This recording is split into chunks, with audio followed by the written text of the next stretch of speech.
Rod Serling is most famous for his television program, The Twilight Zone. He was born Rodman Edward Serling to a Jewish family in Syracuse, New York. Now, he wrote and performed plays in the basement as a kid, and he served very honorably in World War II, earning a Bronze Star and a Purple Heart.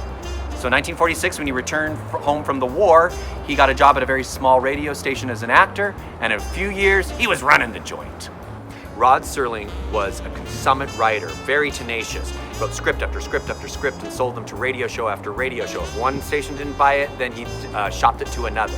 Now, in 1949, he had a boxing script. The station said, yeah, this isn't a good medium for radio, and you should do TV. So he started sending scripts to TV stations. In fact, in the year 1949, he had to move to New York City, where live television was being filmed. In the year 1955, Kraft Television Theater aired his production of Pattern, starring Ed Begley. Remember, everything was live at that time. As soon as that production finished airing, his phone started ringing, and they say it never stopped ringing. Rod Serling had made it. Rod Serling earned the reputation of the angriest man in television, and this anger was justified because he wanted to spotlight discrimination, and the white male supremacy and racism of the studios wasn't having it. So Mr. Serling hid his message in science fiction. You're traveling through another dimension, a dimension not only of sight and sound, but of mind, a journey into a wondrous land whose boundaries are that of the imagination. Next stop, the Twilight Zone. Now, back in 1957, Rod Serling moved out to California because TV was now being taped out here. And the Twilight Zone ran for 5 seasons. Some of my personal favorites, and no spoiler alerts, would be of the iconic Eye of the Beholder episode. Look at them, ooh, frightening to see. Don't understand? Watch it.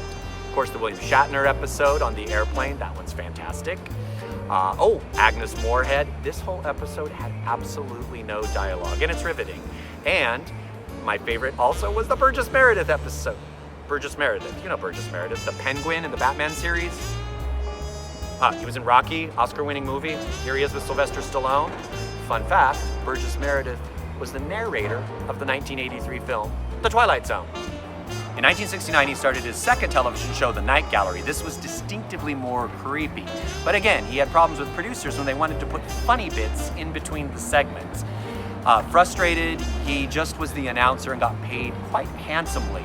He then focused more on being a teacher, on being an activist. He protested the Vietnam War, and he went back to doing a lot of acting in commercials.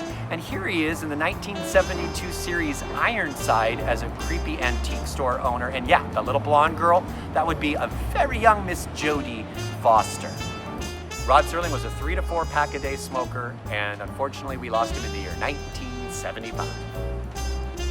This is Todd Pickering for Walk of Fame Wednesdays. I will see you next week in Hollywood.